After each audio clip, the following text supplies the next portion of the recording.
سلام دوستان، وقتون بخیر. با یک اصطلاح جدید در خدمتتون هستم. بریم که اصطلاح ها رو بخونیم، مثالش هم تجزیه و تحلیل کنیم.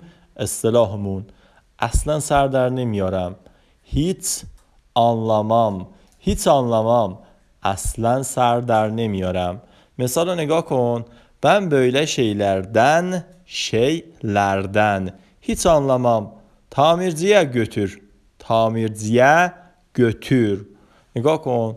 بن به معنای من، böyle اینطوری اینجوری، شی به معنای چیز، لر پسوند جمع بستن، دم پسوند از، هیچ میگه اصلا، anlamam نمیفهمم، tamirciye به تعمیرکار، پسوند به هست، götür ببر، میگه ben böyle şeylerden hiç anlamam tamirciye götür، میگه من از این چیزا اصلا سر در نمیارم ببر تعمیرگاه.